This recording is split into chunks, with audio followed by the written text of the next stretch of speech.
నువ్వు ఎన్నో అద్భుతాలు చేసావుగా, మరి నువ్వు నిజంగా దైవ కుమారుడు అయితే సిలువ మీద నుంచి నువ్వు దిగి మమ్మల్ని కూడా దించు, నిన్ను నువ్వు రక్షించుకొని మమ్మల్ని కూడా రక్షించవచ్చు కదా అంటాడు.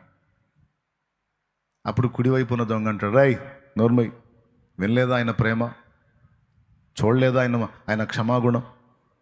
మనం ఈ శిక్ష పొందుతున్నామంటే మనకు న్యాయమేరా? ఎందుకంటే మనం దోపిడీలు చేసాం, దొంగతనాలు చేసాం, అనర్హత్యలు చేసాం, దుర్మార్గాలు చేసాం. ఇలాంటి చావు మనకి న్యాయమే.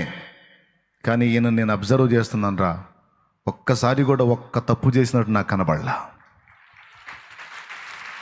ఒక్కసారి కూడా ఒక్క నేరం చేసినట్టు నాకు కనబడలా.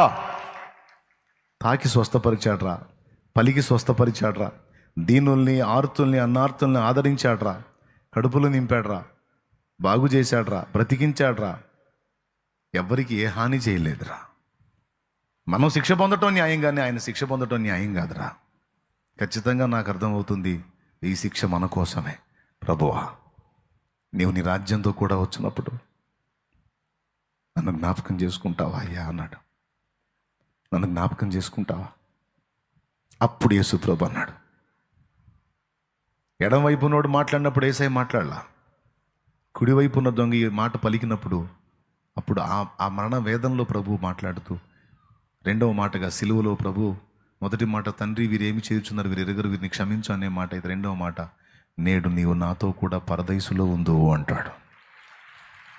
అంటే సిలువ మీద ఉన్న దొంగకి ఎప్పుడు పరివర్తన కలిగింది? సిలువ మీద ఎక్కినప్పుడు కలిగింది.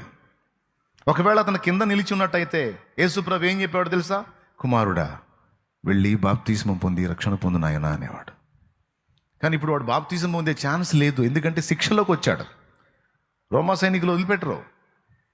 సార్ నన్ను ఒక్కసారి సిలువ దించండి సార్, బాప్తిజం ముందు వస్తానంటే, అవునా సరే దిగిరా అని అనరు వాళ్ళు, పొడుస్తారు అవసరమైతే బళ్ళని తీసుకొని.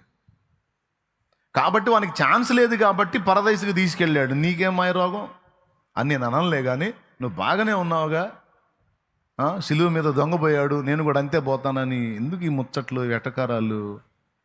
నువ్వే నాశనం తెచ్చుకుంటావు. ఈ సోది ప్రసంగాలు మానుకొని మర్యాదగా మారు మనసు పొంది, నువ్వు ఇంకా సజీవమై ఉండగానే, నేడు అను సమయం నీకు దేవుడు ఇచ్చి ఉండగానే పోయి పాపాలన్నీ కడుక్కోను నిమిత్తం బాప్తిస్మం పొంది కడిగేసుకో, బతికిపోతావు. దైవాజ్ఞ ఇది, లేకపోతే నీ కర్మ. నువ్వు ఏ రిఫరెన్స్లు చూపించుకొని వెటకారాలు చేసుకుంటూ తిరుగుతావో, పసిబిడ్డలా తగ్గించుకొని చెప్పిన పని చేసావా ధన్యుడివి. వెటకారాలు చేస్తే రేపు నీ మూతే 30 అంకర్లు తిరిగిద్ది అక్కడ జడ్జిమెంట్ జరిగేటప్పుడు. కాబట్టి ఒకసారి గ్రంథంలో దేవుడు మనతో మాట్లాడిన తర్వాత